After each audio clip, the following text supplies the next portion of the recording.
Bismillahirrahmanirrahim. Sebelum terlambat. Roda kehidupan, Bapak Ibu sekalian, berjalan terus.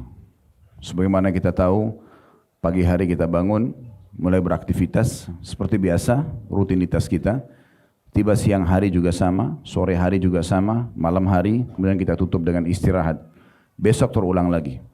Sadar atau tidak disadari, semua ini akan ada akhirnya. Pasti ada akhirnya. Yang kita tahu dalam agama kita namanya ajal. Saya bukan menakut-nakuti, tetapi setiap orang mukmin wajib memahami masalah ini. Karena rukun iman kita yang kelima adalah iman kepada hari kiamat, dan itu satu paket. Mulai dari prosesi kematian, pindah ke alam barzah kuburan, kemudian hari kebangkitan dan hisab, timbangan amal, kemudian surga ataupun neraka. Ini satu paket. Maka kesehatan yang Allah berikan kepada kita sekarang, kesempatan, harta, ataupun apa yang berhubungan dengan urusan dunia ini hanya sebentar. Semua akan berlalu. Oleh karena itu setiap mukmin wajib memahami dan menjadikan target utamanya adalah apa yang dia raih setelah kematian itu. Kematian ini Bapak Ibu sekalian seperti sebuah pintu yang tidak mungkin tanpa pintu itu kita menuju kepada kehidupan abadi. Ada kehidupan akhirat yang sifatnya abadi. Nanti setelah kita meninggal, kita baru mengetahui semua hakikat teori yang sudah disampaikan ini.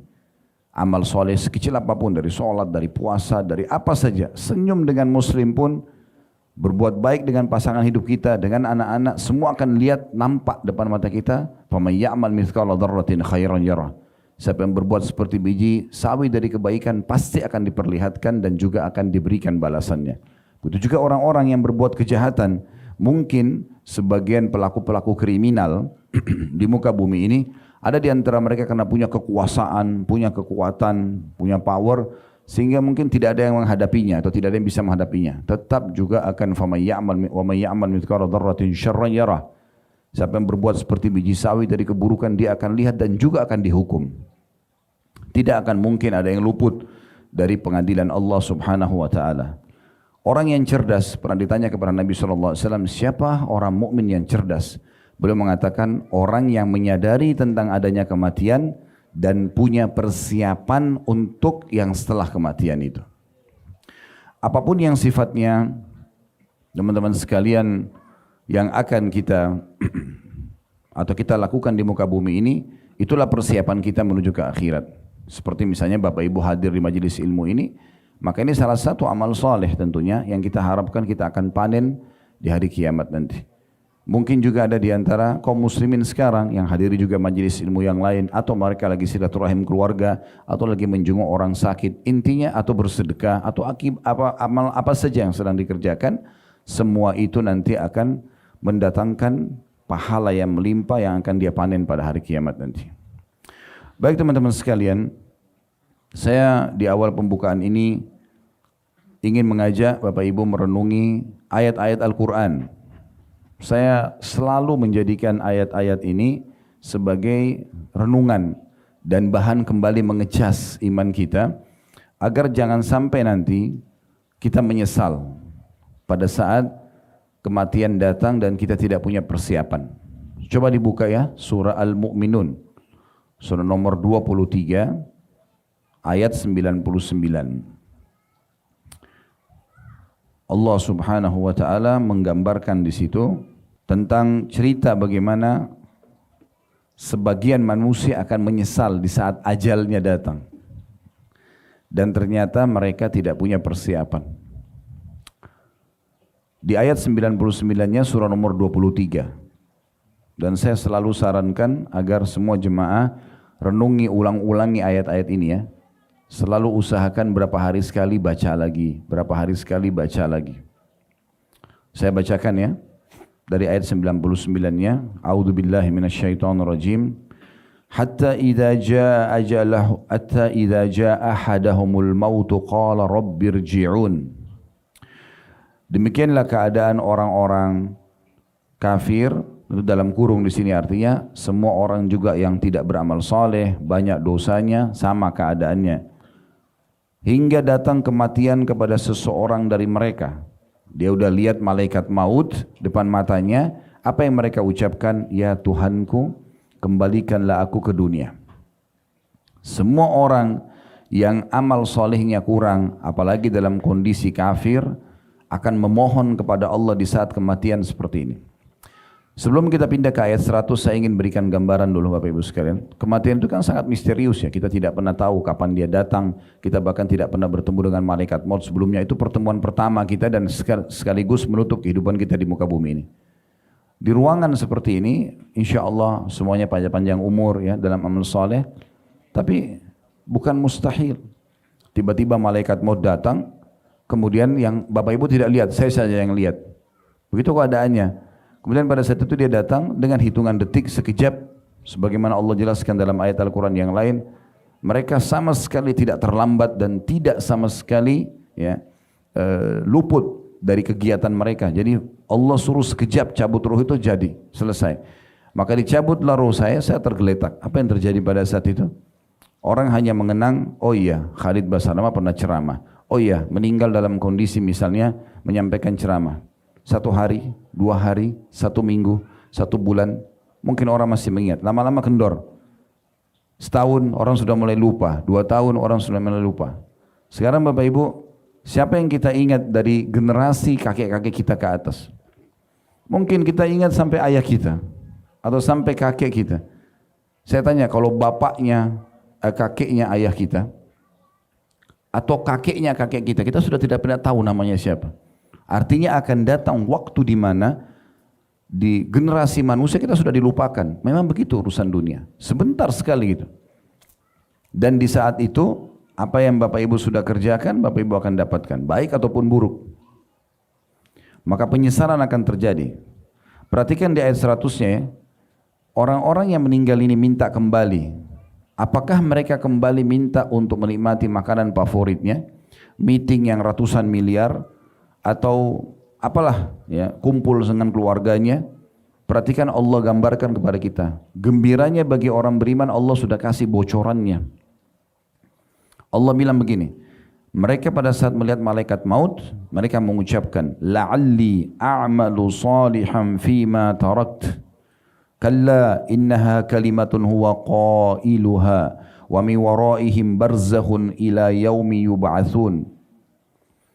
Agar aku berbuat amal saleh terhadap apa yang telah aku tinggalkan.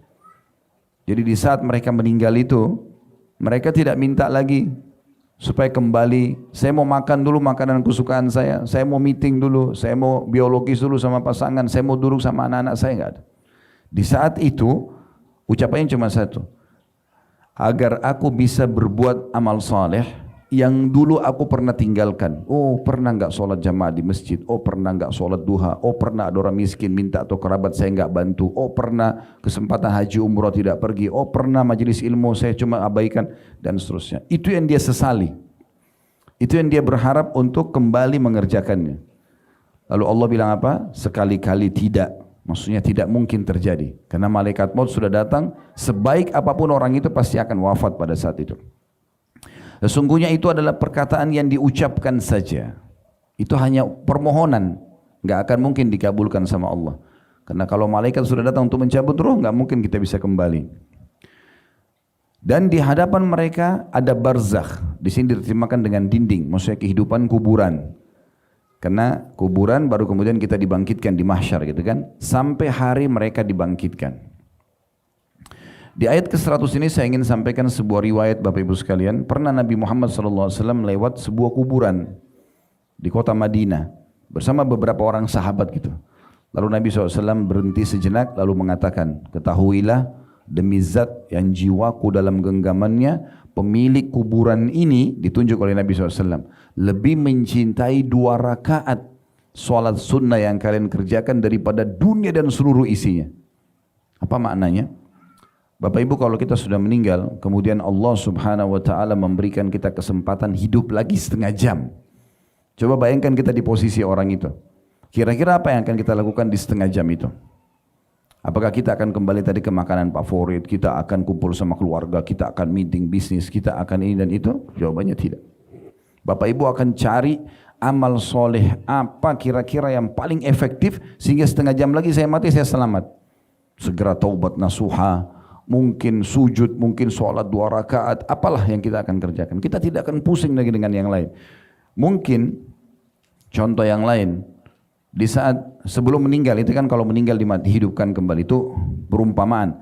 Tapi contoh yang lebih real, kalau seandainya ada seseorang di antara kita masuk rumah sakit, kemudian dokter vonis, udah nggak bisa lagi sembuh nih. Ini keadaan seperti ini paling lama 1-2 jam sudah meninggal. Kira-kira di saat itu apa yang akan kita lakukan? Mungkin kalau ada orang datang mengatakan, Pak, Bu, tetangga anda si fulan mencaci maki. Sudahlah. Orang itu begini. Kita tidak mau punya masalah sama orang. Walaupun kita punya hak tidak mau tuntut lagi. Bagaimana 1-2 jam ini kita isi dengan sesuatu yang terbaik, yang kira-kira bisa membuat kita selamat. Sebenarnya Bapak Ibu sekalian, kita nggak perlu nunggu itu. Karena tanpa menunggu vonisan dokter, tanpa menunggu kita mati dulu baru diberikan kesempatan hidup setengah jam, sudah seharusnya begitu, karena ini hitungan detik. Saya pernah kasih perumpamaan, kalau teman-teman masih ingat pada saat kita lagi umroh, kalau kita ada taklim. Dan saya ulangi kembali sekarang untuk bahan renungan. Banyak orang berpikir Bapak Ibu sekalian, mereka akan meninggal di saat masuk rumah sakit, ruangan ICU, mungkin karena tabrakan yang sangat fatal misalnya. Padahal sebenarnya kalau kita lihat realita lapangan, berapa banyak ruangan ICU di rumah sakit? Hitungan jari, 1, 2, 3. Teman-teman dokter sini mungkin lebih tahu, tapi sedikit. Atau pertanyaan lebih lanjut, mana lebih banyak? Orang yang sedang berobat di rumah sakit, yang dirawat, yang mungkin orang berpikir dengan sakit mereka bisa lebih cepat meninggal, mana lebih banyak? Itu jumlahnya atau orang yang lula-lalang di depan rumah sakit? Tentu jawabannya yang lula-lalang kan? Karena banyak sekali orang lula-lalang. Berarti lebih banyak orang mati dalam kondisi sehat daripada orang sakit. Kenapa kita berpikir nanti saya sakit baru saya meninggal? Tidak, saudara. Ada orang tidur nggak bangun lagi. Kalau kita lihat di media, saya pernah lihat beberapa cuplikan untuk bahan renungan di YouTube, di Instagram ada, mati tiba-tiba misalnya. Ada orang lagi ngobrol sama temannya mati. Ada orang lagi duduk mati, gitu kan. Banyak. Ada juga orang angkat cuplikan-cuplikan orang yang husnul khatimah, ada lagi khutbah meninggal. Suaranya lantang, tiba-tiba berapa detik setelah itu jatuh, meninggal. Ada juga orang yang lagi mabuk, lagi buat maksiat di tempat maksiat, lagi gembira-gembira sama temannya jatuh, meninggal. Begitulah ajal kalau datang. Seketika gitu. Oleh karena itu hati-hati, kita yang harus menentukan jalan kita teman-teman sekalian. Tidak boleh kita lalai ini. Karena nanti apa yang sudah kita kerjakan di sini kita akan tuai nanti di sana, kita akan dapatkan di sana. Baik atau buruknya. Cuma kelebihannya kita harus syukuri poin ini. Allah Subhanahu wa taala memudahkan satu kata kunci yang luar biasa buat kita, yaitu taubat. Saya melihat taubat ini teman-teman bonus dari Allah yang luar biasa. Dengan taubat, kata Nabi SAW, tajubbu ma qablaha. Taubat akan membersihkan semua kesalahan yang lalu. Dan itu juga hitungan detik. Asal orang mau saja. Sebesar apapun dosa yang pernah kita kerjakan, selama kita tutup dengan taubat nasuha, betul-betul kembali kepada Allah. Istighfar itu kan permohonan maaf kepada Allah. Seperti kalau kita buat salah sama orang, kita bilang maafin saya. Taubat itu ikrar, kalau saya tidak akan mengulanginya. Jadi kalau astagfirullah wa atubu ilai, ya Allah maafin saya dan saya janji tidak akan ulangi. Nah gitu. Makanya ditambah dengan nasuha, maksudnya yang benar-benar tulus. Ini sebuah bonus yang Allah kasih teman-teman. Bayangkan kalau kita buat dosa, Allah nggak kasih pintu taubat. Nanti akan dipertemukan dengan amal soleh kita. Kalau ada orang 50 tahun buat dosa baru taubat, 50 tahun dia buat dosa, kemudian umur 51 dia meninggal, cuma 1 tahun dia buat amal soleh. Tentu akan lebih berat dosanya kan. Tapi Allah memberikan kita bonus ini. Di umur 51 tahun kalau dia taubat nasuha, 50 tahun dosanya bersih semua. Tersisa amal solehnya saja. Dan Islam mengajarkan kepada kita agar kita melihat amal orang itu sekarang. Ya. Bukan yang lalu-lalu. Walaupun misalnya kita ketemu nih sama seorang teman di pengajian, mungkin dulu teman SMP atau teman SMA atau teman kuliah, dia nakal sekali. Rusak orangnya, suka ganggu orang, mabuk-mabukan, berzina. Kemudian tiba-tiba kita ketemu di pengajian. Jangan heran. Karena orang ini dapat hidayah. Dan jangan ungkit-ungkit kok. Kamu kan dulu penjahat. Kamu kan dulu pezina. Jangan ungkapin itu. Ya. Kamu nggak salah nih tempatnya di sini misalnya.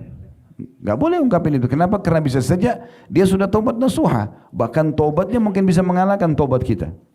Pernah ada seorang wanita di Madinah dalam hadis Bukhari teman-teman, berzina. Wanita ini punya suami loh. Berzina hamil. Dia ketakutan sekali buat dosa ini. Saking takutnya dia datang kepada Nabi SAW mengatakan, ya Rasulullah, saya sudah berzina. Hukum saya, rajam. Karena saya punya suami. Dan saya hamil dari perzinahan itu. Kata Nabi SAW, kalau begitu kamu lagi hamil, melahirkan dulu. Karena bayi itu punya hak untuk lahir. Kalau kamu dirajam sekarang mati, bayi itu juga mati. 9 bulan dia pulang, perempuan ini saking takutnya kepada azab Allah, dan dia merasa berdosa dengan suaminya, 9 bulan itu dia terus ibadah kepada Allah, ketakutan sampai dia melahirkan. Bayangkan 9 bulan sudah berlalu ini. Dia datang lagi ke Nabi SAW, ya Rasulullah, bayi sudah lahir, rajam saya terus ketakutan ini, saya nggak mau dihukum sama Allah nanti. Nabi SAW mengatakan, anak ini masih punya hak disusui 2 tahun. Susuin dulu. Disusui sama ibu tersebut. Di sini ada hikmah yang kita bisa ambil. Sebenarnya Nabi SAW memberikan orang ini, udah, taubatlah kamu, perbaikin sekarang. Ya kan? Karena kalau dia sudah taubat, dinyatakan baik Islamnya, udah nggak ada masalah gitu. Karena keputusan di tangan Nabi SAW. Tapi saking takutnya dengan azab Allah wanita ini, penuh hatinya dengan keimanan. Setelah 2 tahun menyusui, dia kembali lagi, ya Rasulullah, anak ini sudah saya berikan haknya, rajam saya. Karena dia ngotot, Nabi SAW rajam. Dihukum mati pada saat dilempar. Waktu dilempar, ada satu sahabat bilang sambil melempar batu, semoga Allah melaknatmu. Maksudnya kenapa kok kamu sudah punya suami masih berzina? Yang mereka lihat kesalahannya, mereka enggak lihat taubatnya. Islam menyuruh kita melihat kebaikan orang, taubatnya sekarang, bukan masa lalu orang. Maka akhirnya Nabi SAW mengatakan jangan kau melaknatnya, karena dia telah taubat. Kalau taubatnya dibagikan kepada 70 orang penduduk Madinah, maksudnya pelaku dosa sama seperti dia, akan mencukupi mereka. Karena tulusnya wanita itu. Jadi jangan hardik teman-teman kita yang baru taubat. Mungkin dia lebih baik dari kita. Sambut dia, oh Masya Allah, Alhamdulillah, kita sudah sama-sama ya gitu. Kita saling mendoakan, kita saling mendukung, ya, seperti itu. Kita lanjutkan ayat 101-nya. Maaf, sebelumnya di sini di ayat 99 sama ayat 100 ada kisah seorang salaf dari tabi'in. Beliau pernah menggali liang lahat di belakang rumahnya, dan setiap malam kalau mau tidur, beliau masuk di situ. Sendirian, masuk aja. Berapa menit. Lalu kemudian dia baca 2 ayat ini. Ayat 99 sama 100. Dia baca, Rabbi hatta idza jaa ahaduhum maut qala rabbi irji'un. Pada saat kematian datang kepada salah seorang antara mereka, maka dia akan berkata, ya Tuhanku, kembalikanlah aku. La'alli a'malu salihan fima taraktu. Semoga saja aku bisa mengerjakan amal soleh yang telah aku tinggalkan. Lalu dia nasihati dirinya sendiri. Ingat, beramallah, sadarlah sebelum tiba masa di mana kau tidak bisa beramal. Gara-gara muhasabah, introspeksi diri ini, akhirnya dia selalu beribadah sampai meninggal dunia. Ayat 101-nya, فَإِذَا نُفِخَ فِي الصُّورِ فَلَا أَنْسَابَ بَيْنَهُمْ يَوْمَئِذٍ وَلَا يَتَسَاءَلُونَ.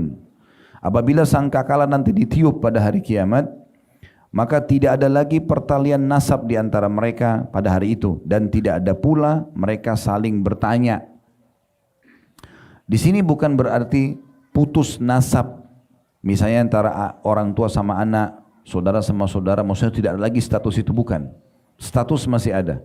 Sekali kita memiliki orang tua kita si fulan ayah kita dan si fulana ibu kita, anak-anak kita si fulan dan fulana pasangan hidup kita selama kita bersama tidak bercerai di dunia, maka kita akan bersama juga di akhirat. Tapi ada satu keadaan nanti di mahsyar, itu yang digambarkan di sini. Kalau ditiup sangkakala dan dibangkitkan pada hari kiamat, di hari itu orang yang punya hubungan nasab pun tidak mau saling bertanya. Orang tua sama anak, ya, pasangan suami istri, teman sama teman, saudara sama saudara, maksudnya ini punya orang yang punya nasab, apalagi orang lain ya.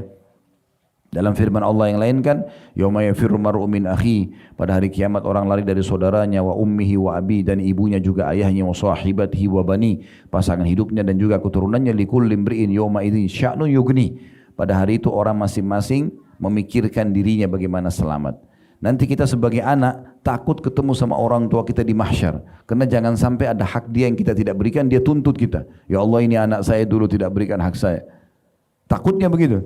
Begitu juga anak kepada orang tuanya, orang tua pada anaknya, orang tua pun takut ketemu anaknya. Jangan sampai anak ini mengatakan, ya Allah, ini ayah saya atau ibu saya tidak memberikan hak saya misalnya. Atau pasangan suami istri, atau saudara dengan saudaranya.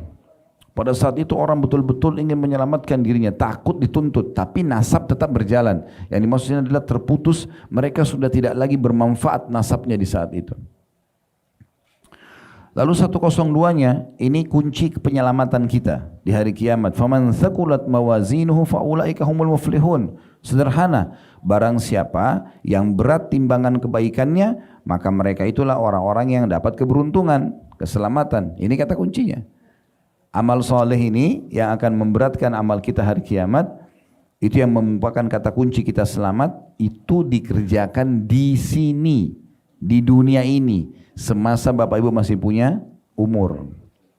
Gak bisa kita beramal nanti, gak bisa. Maka dalam sebuah athar disebutkan, hari ini di dunia, ya, amal tapi tidak ada hisab. Orang mau berbuat baik atau berbuat buruk, ya, sama. Yang berbuat baik atau berbuat buruk, dia pasti akan bebas. Orang mau sholat, orang mau hadir majelis ilmu seperti ini, orang mau puasa bebas, orang juga mau berzina, orang mau membunuh bebas. Ya. Maksudnya dia bisa kerjakan, bahkan dia bisa mengatur sebuah strategi supaya dia tidak ditangkap misalnya. Tapi di akhirat gak bisa. Besok adalah hisab tanpa amal. Teman-teman sudah tahu belum, ada sebuah riwayat diriwayatkan Al-Baihaqi, seingat saya sanadnya hasan, bisa diterima, di mana Nabi SAW bersabda, ahli surga pun itu akan menyesali waktu-waktu mereka di dunia yang sempat mereka tidak isi dengan amal soleh. Ahli surga sudah masuk ke surga, sudah dapat istana, masih ada penyesalan mereka. Kenapa dulu di umur itu, di waktu itu, di hari itu, di tempat itu saya tidak lakukan ini dan itu? Kenapa di saat itu saya kerjakan dosa ini dan dosa itu?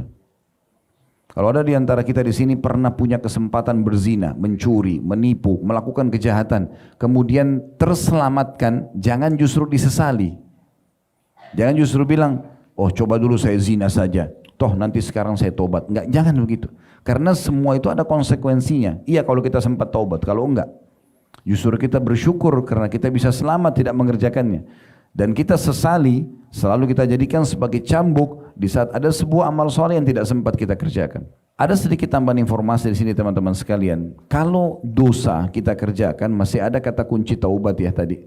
Bisa kita taubat, bisa dimaafkan. Cuma di amal soleh ini yang perlu kita renungi. Amal soleh itu sekali luput dari kita, maka tidak terulang. Contoh misal, tadi subuh ada orang yang ketiduran, tidak sholat subuh berjamaah di masjid. Anggap dia punya udzur, dia ketiduran.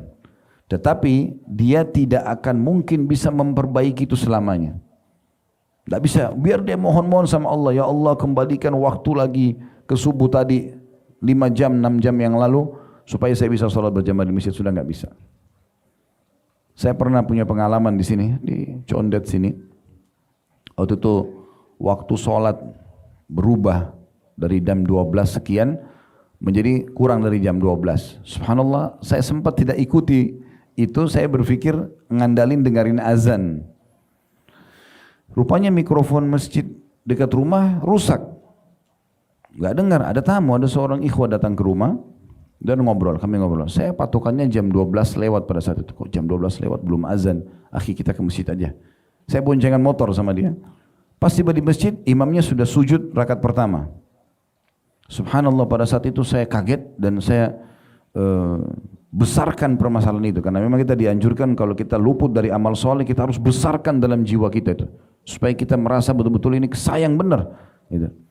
Maka saya berpikir subhanallah, saya bilang sambil jalan menuju ke saf untuk kejar imam di sujud yang keduanya, Saya mengatakan dalam diri saya sendiri, subhanallah, saya bahkan tidak bisa mengatakan pada imam, imam kembali dong ke rakaat pertama, saya mau ikut dari takbiratul ihram supaya malaikat catat di hari itu, di sholat duhur itu adalah saya ikut dari rakaat pertama di takbir pertama.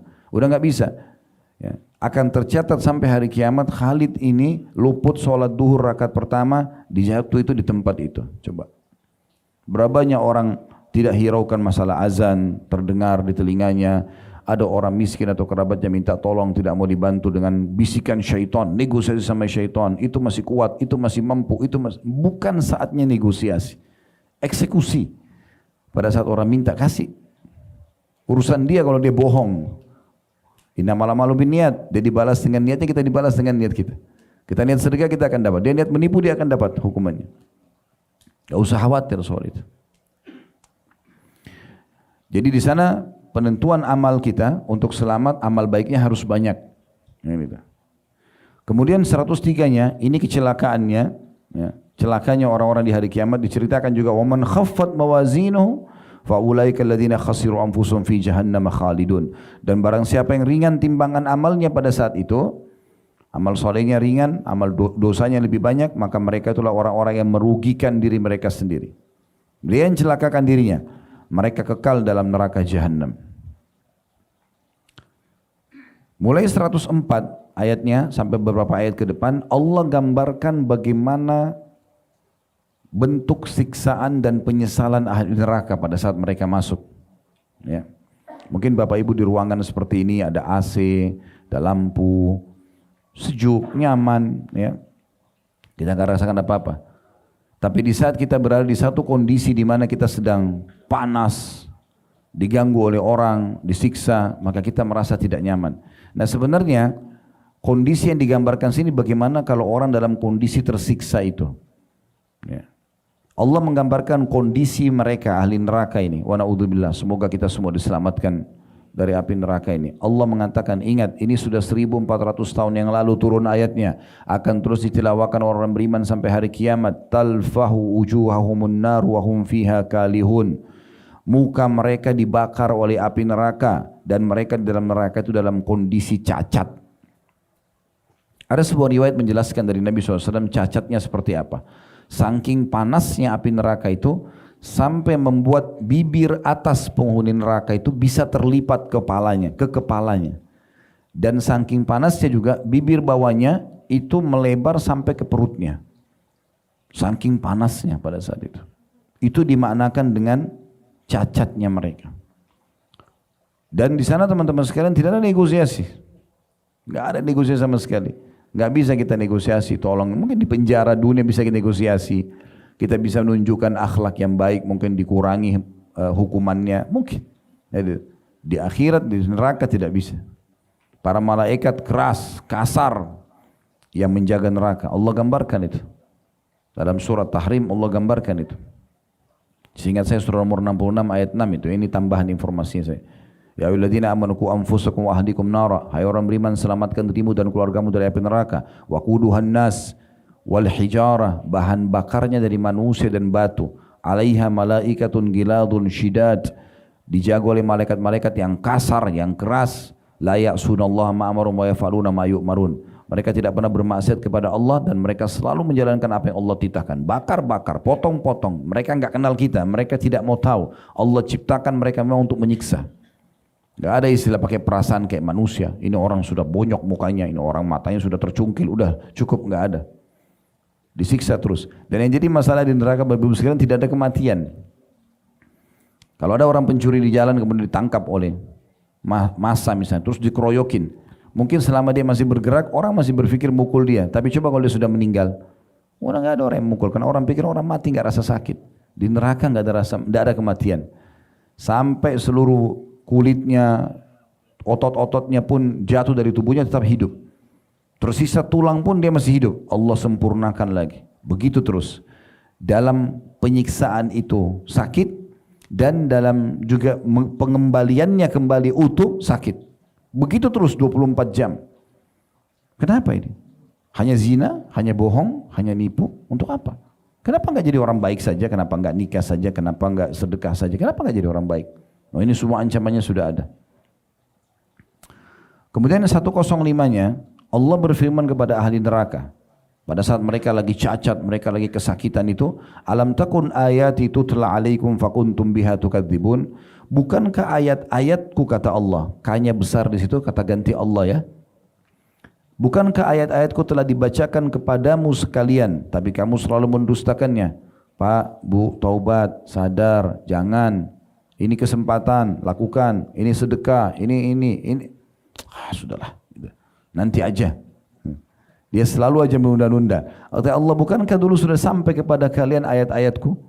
Bukankah Ustadz Fulan sudah sampaikan, Ustazah Fulan sudah sampaikan? Bukankah ada cuplikan ceramah sampai di grup WA-mu? Bukankah anakmu pernah mengingatkan, ayah sholat, ibu sholat?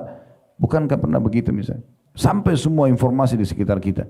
Bahkan Allah Subhanahu Wa Taala seringkali menyampaikan kepada kita penyampaian-penyampaian dan peringatan itu bahkan dari anak kita sendiri.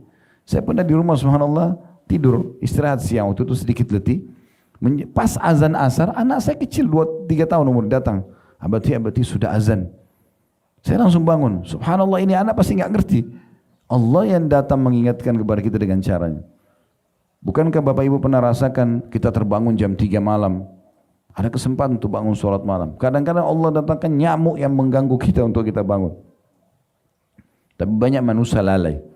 Dan ingat Bapak Ibu sekalian, kalau bukan kita sendiri yang memulai untuk memperbaiki diri kita, mengerjakan amal soleh dengan memaksakan diri kita, dan juga meninggalkan dosa juga dengan memaksakan diri untuk meninggalkannya, mujahadah kalau bahasa agama kita, maka tidak akan mungkin bisa terjadi.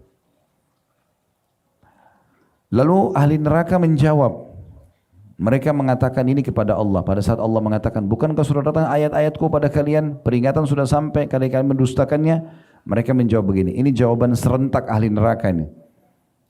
Cuma ini yang bisa mereka katakan. Qalu Rabbana ghalabat alaina shiqwatuna wa kunna qauman dhalin. Ayat 106-nya. Mereka berkata, ya Tuhan kami telah dikuasai oleh kejahatan kami. Dan kami adalah orang-orang sesat. Mereka akui pada saat itu. Ya sudah, kami salah. Gitu kan. Lalu mereka bilang apa? 107-nya, Rabbana akhrijna minha fa in udna fa inna zalimun. Oleh karena itu setelah kami akui ini ya Allah, kami ternyata sudah lihat itu neraka benar, siksaanmu memang pedih. Maka ya Tuhan kami keluarkan kami dari neraka ini dan kembalikan kami ke dunia. Jika kami kembali lagi dalam kekafiran, kemaksiatan, maka benar-benar kami termasuk orang zalim. Tapi apakah bermanfaat permohonan mereka pada saat itu? Sudah enggak bisa. Sekarang Bapak Ibu ini memohon apapun sama Allah, Allah kabulkan. Taubat nasuha, wudu, salat sunnah 2 rakaat, niat taubat, mohon maaf kepada Allah, istighfar, ya Allah maafkan semua kesalahan hamba, maafkan kesalahan pasanganku, anak-anak, misalnya kita berdoa begitu, Allah kabulkan. Tapi di akhirat nggak ada gunanya. Di 108-nya ini luar biasa firman Allah ini. Qala khsa'u fiha wa la tukallimun. Allah berfirman kepada ahli neraka, tinggallah dengan hina di dalam neraka itu dan jangan kamu berbicara dengan aku. Perlu direnungi riwayat ayat ini. 108 ini Bapak Ibu sekalian, ini pernah kami bedah dan bahas di salah satu judul buku Rasulullah SAW cerita tentang surga dan neraka. Di situ dijelaskan riwayat tentang firman Allah SWT, surah Al-Mu'minun surah nomor 23 ayat 108 ini. Bahwasanya ahli neraka pada saat mereka lagi disiksa oleh Allah Subhanahu Wa Taala, mereka menyeru para malaikat penjaga neraka. Julukan mereka Zabaniyah. Ya. Falyad'u unadiya sanad'u Zabaniyah. Kata Allah, silakan para penghuni neraka panggil saja. Ya. Siapa yang mereka mau panggil? Kami akan memanggil juga Zabaniyah. Jadi dikatakan dalam riwayatnya, hadits ini diriwayatkan oleh At-Tabarani dan para perawinya sebagai hujjah dalam kitab As-Sahih, sebagaimana juga Al-Mundhiri meriwayatkan dalam kitab At-Targhib wa Tarhibnya jilid 6 halaman 265. Begini riwayatnya, renungi ya. Abdullah bin Amr radhiyallahu anhuma menuturkan, ahli neraka memanggil para malaikat penjaga neraka. Tapi para penjaga neraka tersebut, malaikat tidak memenuhi panggilan mereka selama 40 tahun. Wahai malaikat, tolong sampaikan kepada Allah, ringankan siksa kami. Enggak ditanggapi 40 tahun. Berarti selama 40 tahun itu disiksa terus. 24 jam. Terus dibakar kulitnya, terus dipukul, terus dipotong, terus. Enggak pernah berhenti. 40 tahun enggak dijawab. Kemudian setelah 40 tahun, Allah izinkan malaikat menjawab. Lalu para malaikat mengatakan, sesungguhnya kalian akan tetap di dalamnya. Gak ada negosiasi. Gak ada duit, gak ada manfaatnya semua, gak ada negosiasi. Malaikat ini memang keras-keras semuanya, penjaga neraka. 40 tahun mohon, dijawab pun setelah itu gak ada gunanya. Tetap kalian akan disiksa begini. Apa yang terjadi? Kata Nabi SAW, kemudian mereka memanggil Rob mereka, Allah. Bukankah salah satu sifat Allah Ar-Rahmanur Rahim? Nah, yang maha pengasih lagi penyayang ya? Sampai kata Nabi SAW, Allah menciptakan 100 rahmat. Satu rahmat Allah turunkan di bumi. Dan satu rahmat itu bagiannya adalah seorang sosok induk hewan yang pada saat anaknya jatuh, dia tidak menginjak dengan kakinya. Dan semua kasih sayang yang ada di antara kita ini di muka bumi itu cuma satu rahmat. Allah masih simpan 99 rahmat hari kiamat untuk diberikan kepada hambanya. Tapi orang kalau sudah masuk ke neraka, apalagi dalam kondisi kafir, ini keadaannya. Mereka akan panggil Tuhan mereka. Perhatikan teman-teman. Mereka mengatakan, Rabbana akhrijna minha fa in udna fa inna zalimun. Tadi dalam surah Al-Mu'minun ayat 107 yang kita baca sebelumnya. Artinya, ya Tuhan kami, ya Rabb kami, keluarkan kami dari neraka ini, kembalikan di dunia. Maka jika kami kembali juga pada kekafiran atau kemaksiatan, sungguhnya kami adalah orang-orang zalim. Lalu Allah menjawab di 108 yang baru kita baca ayatnya, qala khsa'u fiha wa la tukallimun. Allah mengatakan, tinggallah dengan hina di dalamnya dan jangan kamu berbicara dengan aku. Riwayatnya begini, kata Nabi SAW, kemudian kaum itu pun berputus asa. Tidak ada yang bisa dilakukan kecuali mengeluarkan nafas dan menariknya dengan merintih. Suara mereka menyerupai suara keledai. Mula-mulanya mengeluarkan nafas dan akhirnya menariknya dengan merintih. Jadi mereka 40 tahun panggil malaikat, malaikat akhirnya setelah 40 tahun disiksa, jawab, nggak bisa, kalian akan tetap di sini. Mereka panggil Tuhan mereka yang maha penyayang dan maha pengasih, Allah juga menjawab dengan ini. Jangan pernah tinggal dalamnya dengan hina dan jangan pernah bicara dengan aku. Kenapa dulu ada ayat-ayatku datang tidak mau diikuti? Gitu. Dalam riwayat lain yang menjelaskan masalah ini, disebutkan dari Abdullah bin Qais radhiyallahu anhu bahwasanya Rasulullah SAW bersabda, Inna ahlan nar la yabkun. Sesungguhnya penghuni neraka nanti akan nangis-nangis gitu. Hatta law ujriyatis sufunu fi dumu'ihim lajarat.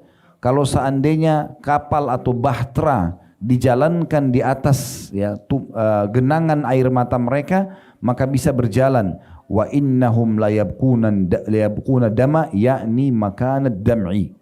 Dan pastikan, kata Nabi SAW, mereka akan mengeluarkan dari tempat air mata mereka darah sebagai pengganti air mata. Karena sudah tidak ada lagi air matanya. Menangis terus tapi tidak ada manfaatnya sama sekali. Di sini ada satu potongan riwayat saya lupa bacakan tadi. Jadi waktu penghuni neraka mengatakan, ya Tuhan kami, kembalikan kami ke dunia, ya, agar kami kembali kalau kami kembali ke dunia dan kami tetap dalam keadaan kekafiran dan dosa-dosa kami, maka kami termasuk orang-orang zalim. Di sini kata Nabi SAW, tadi lupa saya baca potongan ini ya. Lalu Allah menjawab, Allah tidak menjawab mereka selama umurnya dunia. Berapa abad umur dunia Allahu a'lam. Perlu teman-teman tahu ya, kita ini manusia makhluk terakhir di muka bumi ini. Sebelum kita sudah ada jin. Makanya waktu Nabi Adam diciptakan, iblis sudah ada kan? Karena mereka sudah hidup sebelumnya. Semua hewan-hewan, tumbuh-tumbuhan, air, ini semua sudah ada sebelum kita, jauh sebelum kita. Manusia makhluk terakhir. Jadi kalau ada orang menemukan fosil hewan sekian miliar tahun yang mau masuk akal. Karena memang mereka sudah ada sebelum kita gitu.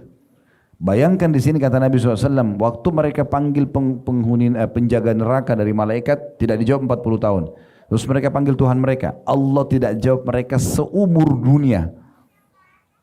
Berapa miliar itu umur dunia? Disiksa terus. Setelah itu pun Allah mengatakan pada mereka, qala khsa'u fiha wa la tukallimun. Tinggal kalian dengan hina dalamnya dan jangan pernah bicara dengan aku. Setelah itu mereka sudah tidak punya harapan karena Allah pun mengatakan ini, yang memiliki sifat Ar-Rahmanur Rahim, enggak lagi kasih sayang sama mereka. Maka kata Nabi SAW, sungguh mereka akan mengeluarkan di tempat air mata itu darah. Enggak ada lagi manfaatnya. Ya. Ini semua kenapa? Hanya karena dosa-dosa yang mereka lakukan yang tidak ada manfaat sama sekali. Dan juga masih diberikan kesempatan taubat. Subhanallah, sebagian ulama mengatakan tidak ada satu manusia pun kecuali Allah akan datangkan kepadanya sinyal taubat. Fir'aun saja itu masih datangkan sinyal taubat kepada dia. Kata sebagian ulama, andai saja pada saat dia lihat Laut Merah terbelah itu dan lewat Musa alaihissalam dengan Bani Israel, dia berhenti dan dia takut pada Tuhannya, selesai. Makanya dalam sebuah hadis Bukhari dikatakan pada saat dia tetap mengatakan pada pasukannya kejar sebelum Musa berhasil lolos di sana.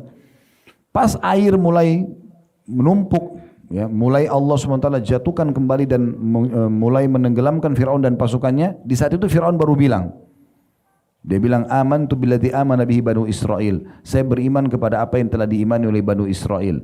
Kata Jibril alaihissalam kepada Nabi SAW dalam hadis Bukhari, hai Muhammad, andai saja kau lihat bagaimana aku masukkan tanah Laut Merah ke mulutnya Fir'aun agar dia tidak menyebut namanya Allah. Dia cuma mengatakan aku beriman kepada apa yang telah diimani oleh Banu Israel. Kalau dia panggil ya Allah maafkan saya karena sifat kasih sayang Allah, Allah akan maafkan. Tapi begitu subhanallah. Di dunia masih ada kesempatan, di akhirat tidak ada lagi. Ini harus hati-hati. Kemudian teman-teman sekalian kita lanjutkan. Di ayat 109-nya, innahu kana fariqum min ibadi yaquluna rabbana amanna faghfir lana warhamna wa anta khairur rahimin. Sesungguhnya dulu di dunia, Allah bilang pada ahli neraka itu, dulu di dunia ada dari hamba-hambaku berdoa, mereka mengatakan, dan semoga kita termasuk ini. Ini soalnya ahli-ahli yang baik ini ya, maksudnya ahli surga ini. Mereka mengatakan, ya Tuhan kami telah beriman, maka ampunilah kami dan berilah kami rahmat dan Engkau adalah pemberi rahmat yang paling baik. Namun kalian wahai ahli neraka, 110-nya, fattakhadtumuhum sikhriyan hatta ansaukum zikri wa kuntum minhum tadhakun. Lalu kamu menjadikan mereka buah ejekan. Kan kalau orang sudah mulai ikut taklim, mulai berubah, kan pasti berubah tuh. Bapak Ibu kalau ikut pengajian begini pasti ada efek, nggak mungkin tidak.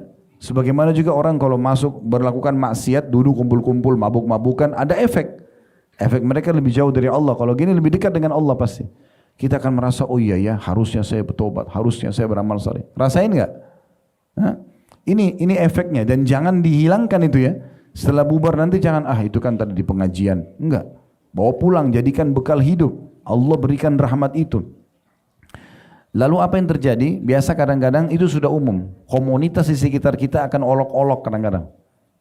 Allah ceritakan nih, lalu kamu menjadikan mereka hamba-hambaku yang suka berdoa, berada di jalan yang lurus, menjadikan mereka buah ejekan sehingga kesibukan kamu mengejek mereka menjadikan kamu lupa mengingat aku, kata Allah, dan kamu selalu menertawakan mereka. So alim, apalah bahasa-bahasa gitu. Udah biarin, tidak apa-apa. Biarin mereka berbicara. Nabi Muhammad SAW dengarkan itu. Kamu ngaku Nabi, mana bisa digituin. Pendusta, penyihir, macam-macam. Tapi Nabi gak hiraukan. Tidak usah dihiraukan. Jangan begitu disinggung sama temannya. Oh kamu alim ya sekarang, jilbabnya sudah besar. Oh ini sudah jenggotan. Oh ke masjid, segala macam. Terus tiba-tiba kendor. Ya. Ini sayang sekali. Lalu 111-nya Allah memastikan orang-orang yang istiqomah selama di dunia, patuh dengan Allah, menjalankan perintah Allah, inni jazaituhumul yauma bima sabaru annahum humul faizun. Sesungguhnya kata Allah, aku, hanya besar kata ganti Allah, memberi balasan kepada mereka di hari ini, hari kiamat, karena kesabaran mereka. Karena memang kesabaran ada 3 Bapak Ibu sekalian ya. Sabar dalam mengerjakan ketaatan Allah. Dulu di majelis ilmu seperti ini, datang dari luar kota beli tiket, itu butuh kesabaran. Bangun sholat malam lagi ngantuk, pergi ke masjid di saat hujan dan gelap, ya, bersedekah di saat kita lagi butuh, membaca Quran padahal kita banyak kesibukan. Ini butuh kesabaran. Meninggalkan dosa juga butuh kesabaran. Pada saat godaan lagi datang dari lawan jenis, dari kesempatan untuk menipu, mengambil proyek yang haram, sabar, jangan diambil, nggak boleh. Dan yang ketiga, sabar dengan ujian harian, sakit, gangguan orang, segala macam. Ini 3 ini dalam sabar. Allah mengatakan, sesungguhnya aku memberi balasan kepada mereka di hari ini karena kesabaran mereka. Sesungguhnya mereka itulah orang-orang yang telah menang. Lalu Allah bertanya lagi pada ahli neraka. Ini pembicaraan antara Allah sama ahli neraka, masih ditanya sama Allah. Qala kam labithtum fil ardi adada sinin. Allah bertanya pada mereka, berapa tahunkah lamanya kamu tinggal di bumi? Yang sudah umur 70 tahun, 80 tahun, Allah tanya lagi, kamu dulu berapa lama hidup di dunia? Apa jawaban mereka? Allah sudah kasih bocorannya di 113.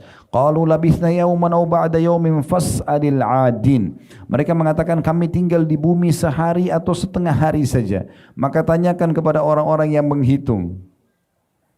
Teman-teman pernah enggak ketemu sama misalnya di umur Anda sekarang yang sudah Masya Allah, Allah sudah sampaikan mungkin 40 tahun, 50 tahun, 60 tahun umurnya. Mungkin kita pernah ketemu sama teman kita yang SD gitu. Terus kita ngobrol sebentar sejenak, ingat dulu kita kayak kembali ke kejadian 40 tahun yang lalu gitu kan. Dan seperti baru kemarin terjadi. Nah itu yang akan terjadi nanti di hari kiamat. Oh hanya seperti cerita. Nanti antum kalau meninggal nih, Allah perlihatkan tuh dari awal jatuh dari rahim ibu, semua proses jalan dan sampai mati. Oh cuman ini doang nih, ternyata cuma begini. Jadi cuma sebentar sekali waktu itu. Beruntunglah orang yang memaksimalkan waktunya dengan amal soleh. Dan ingat, keputusan di tangan kita masing-masing. Saya enggak mungkin datang ke rumah Bapak Ibu, ketok masing-masing, Pak ayo sholat, Bu, enggak mungkin. Kami sampaikan begini, sampai ke kuping Bapak Ibu sekalian, masuk ke hati, amalkan. Itu kuncinya.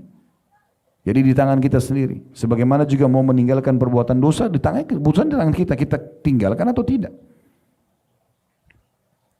Kemudian Allah menjawab di 114, qala in labithtum illa qalila law annakum kuntum ta'lamun. Allah berfirman, kamu tidak tinggal di bumi melainkan sebentar saja kalau kamu sungguhnya mengetahui. Penutupannya di 115, Allah mengatakan afahasibtum annama khalaqnakum abathan wa annakum ilaina la turja'un. Maka apakah kamu mengira bahwasanya sungguhnya kami menciptakan kamu main-main saja? Lahir di muka bumi ini hanya untuk bercanda, habisin waktu, buat dosa, foya-foya, dan kalian tidak akan dikembalikan kepada kami? Tanda tanya. Enggak mungkin. Allah kasih mata, Allah kasih telinga, Allah kasih lisan. Ini semua untuk digunakan untuk ibadah. Teman-teman kalau kembali kepada surah Az-Zariyat, surah nomor 51 ayat 56, Allah jelaskan tujuan kita hidup.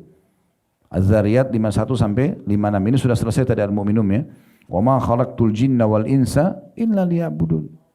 Aku tidak ciptakan jin dan manusia kecuali untuk beribadah kepada aku. Jadi kalau Bapak Ibu tanya saya, Ustaz, memang saya diciptakan untuk sholat? Iya.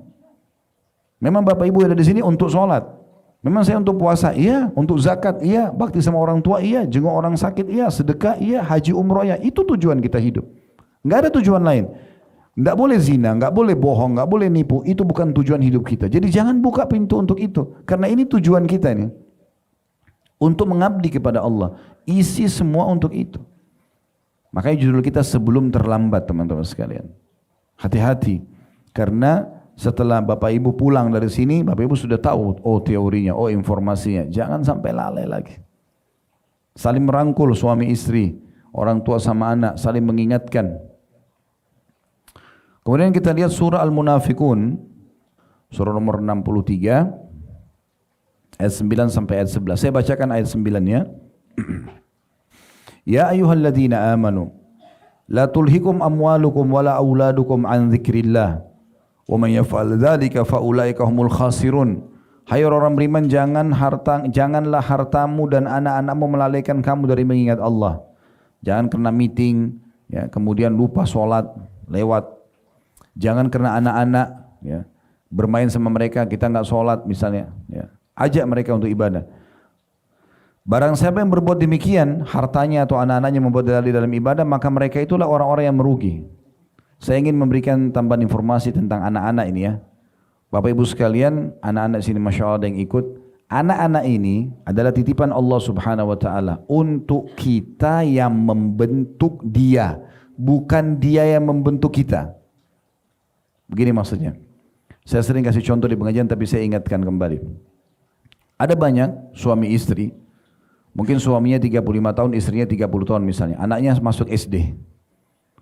Mereka diskusilah untuk masukkan anaknya ke satu sekolah SD. Begitu masuk ke SD, misalnya ada 2 SD nih, SDA dan SDB. Anggaplah dindingnya yang A berwarna coklat, dindingnya yang B berwarna biru, misal contoh. Ini contoh saja bangunannya. Dia masuklah suami istri lalu berbicara dengan para pengurus di sekolah itu. Mereka dapatkan informasi tentang kurikulumnya, biayanya. Dia juga tahu jarak antara sekolah itu dengan rumah. Nanti kalau anak ini diantar, gitu kan? Uniknya, setelah mereka tahu nih, mereka datang kepada anaknya yang 7 tahun lalu bertanya, nak, sekolah mana yang kamu mau? Anak ini kebetulan suka warna biru, yang ini aja ayah. Lalu kedua orang tua ini ikut sama anaknya. Anak ini ngerti apa? Nggak ngerti kurikulum, nggak ngerti biaya, nggak ngerti jarak. Kenapa anak yang ditanya? Berapa kali jemaah kita ikut umroh sama kami, saya lihat gitu. Ditanya anaknya, ya, ini sudah waktu makan siang, bang mau makan nggak? Kalau anaknya bilang enggak, belum, ya sudah, ayahnya biar kelaparan nunggu. Loh kenapa? Kenapa enggak aja dia? Ayo nak, ayah mau makan ikut. Biasakan anak dari kecil ikutin apa yang kita mau. Bentuk dia, jangan kita yang dibentuk. Ya. Orang tua yang sukses itu orang tua yang menjadikan anak dia seperti yang dia mau. Kalau ada seorang anak laki-laki, ayahnya jalan pakai baju seperti apa, dia ikutin ayahnya, itu berhasil dia. Atau seorang ibu, dia duduk di sebelahnya anak gadisnya persis seperti ibunya, kayak orang kembar, pakaiannya, duduknya, ini berarti berhasil dia. Karena dia bentuk anaknya seperti yang dia mau. Sayangnya kadang-kadang orang-orang yang di alam maksiat ini yang berhasil buat anaknya begitu. Ada pelacur berhasil buat anaknya jadi pelacur. Kenapa tidak kita? Jangan sampai anak-anak ini melalaikan kita.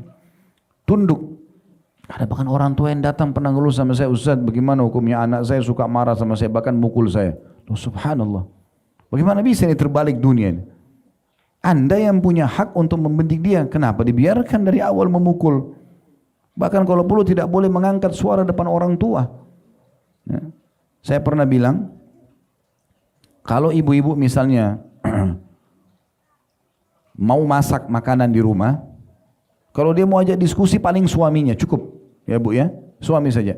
Misalnya mau makan apa besok, oh ya terserah mau masak apa saja. Oke, ibu masak saja. Enggak usah tanya anak masih kecil, nak mau makan apa? Karena kalau tanya anak ini dia bilang, ibu saya mau ayam goreng. Oke, nanti besok ibu buatin ya. Ini anggap kasusnya, pas besok ibunya lupa masak ayam goreng. Anak ini datang di meja makan, bu mana ayam goreng saya? Oh ibu lupa. Apa anak itu bilang? Ah ibu ini. Boleh nggak bilang ah pada ibu? Hah? Nggak boleh kan? Karena Allah bilang dalam surat Isra, wala taqul lahuma uffin. Jangan ucapkan kalimat ah pada orang tua. Kita sudah mulai didik mereka itu. Ah ibu ini. Anda sebagai ayahnya janji, nak nanti ayah akan beli ini ya. Ayah lupa. Ah ayah ini. Kenapa dibiasakan ini? Yang saya lakukan pola di rumah saya, Bapak Ibu sekalian, saya sudah bilang sama istri saya juga. Kalau masak saja. Taruh. Setelah ada rezeki, ada makanan, bilang sama anak, ayo nak makan ini rezeki, baca bismillah, kita syukuri. Selesai. Jadi kita biasakan mereka di rumah itu makan apa yang ada. Pakaian saya belikan mereka tinggal pakai dan bukan mereka yang milih.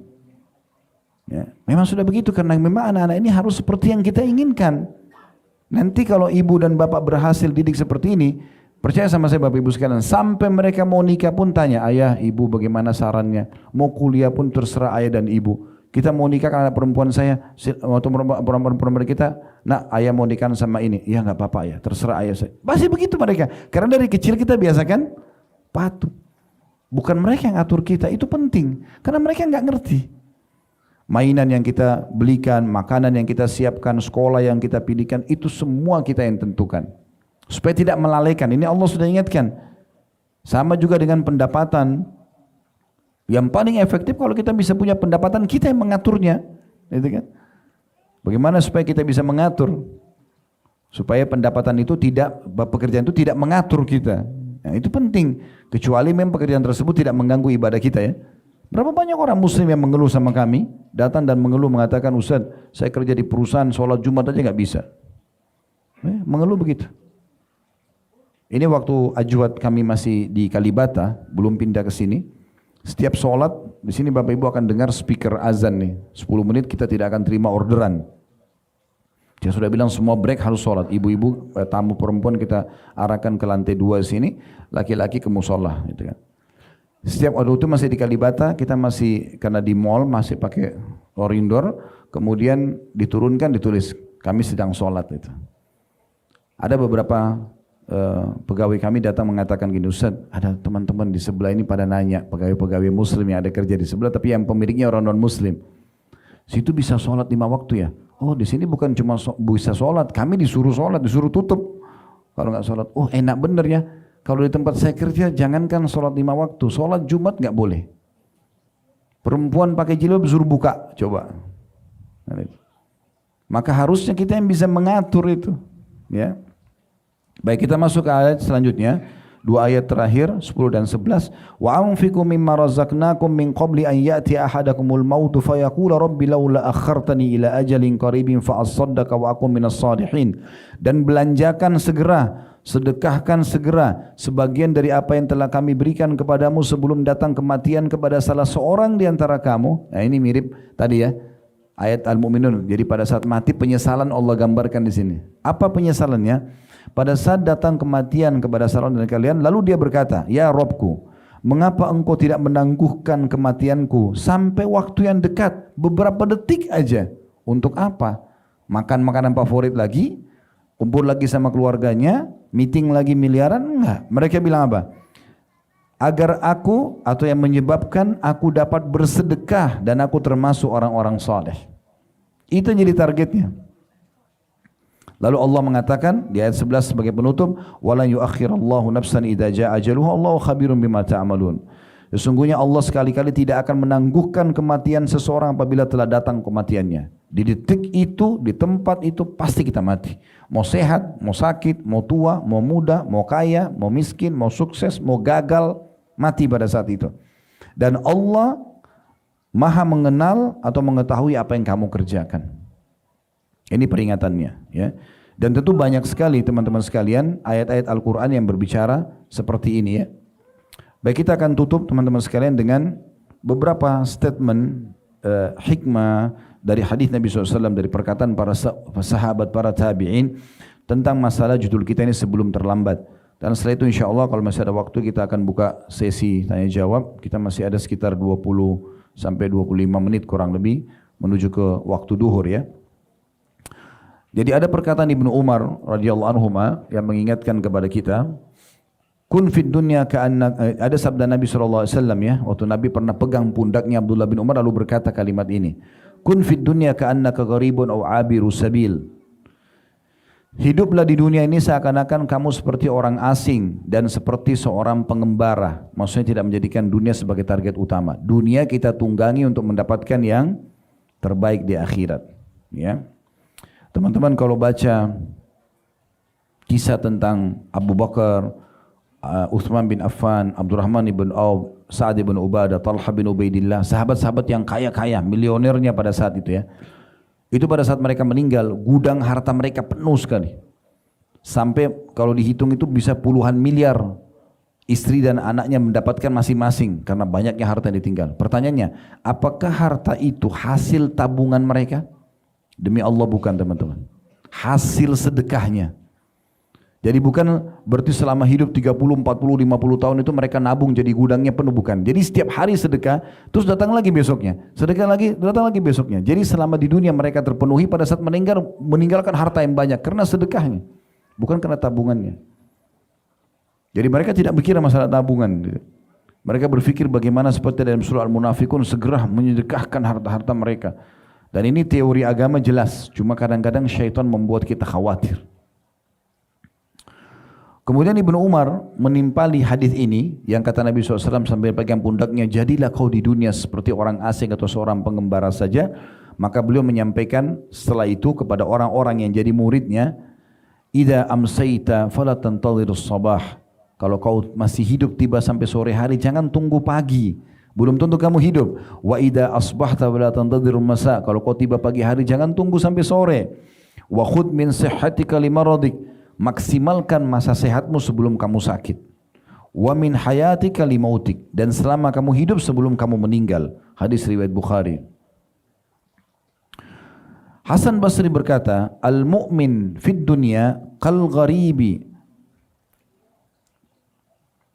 la yajza' min dhulliha wa la yunafisu fi 'izziha lahu sya'nun walin nasi sya'an. Perkataan hikmah luar biasa diambil dari kitab Jami'ul Ulum wal Hikam jadi 2 halaman 379. Begini terjemahnya. Hasan Basri seorang ulama tabi'in yang masyhur, ya. Seorang mukmin di dunia seperti orang asing.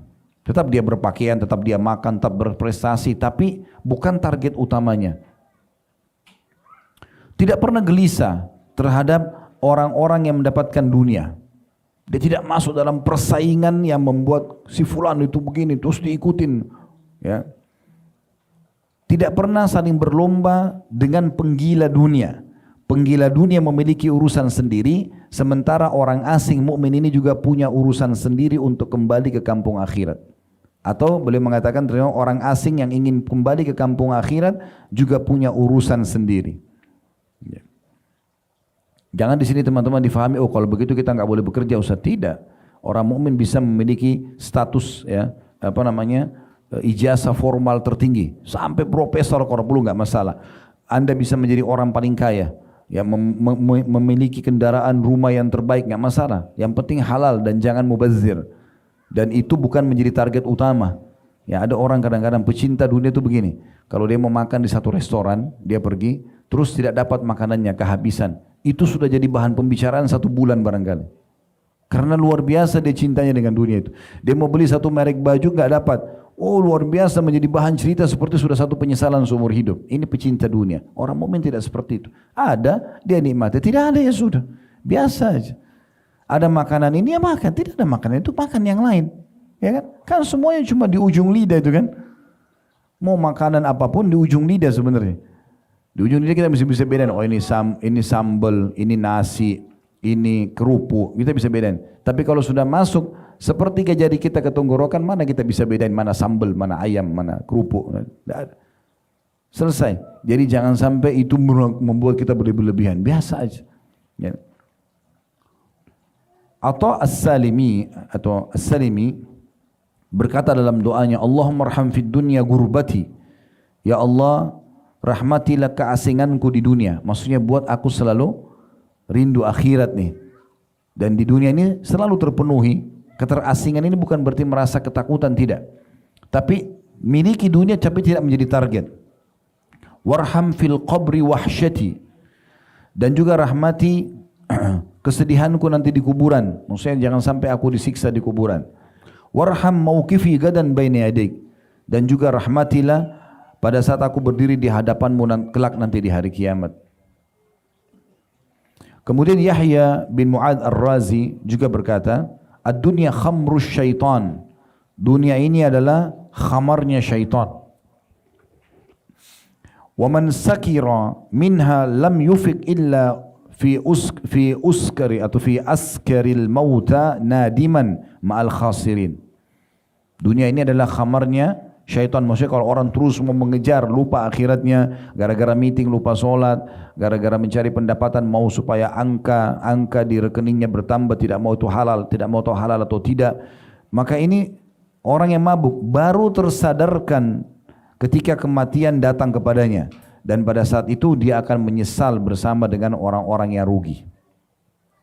Sebagai penutup, ada seseorang yang datang kepada Fudail bin Iyad.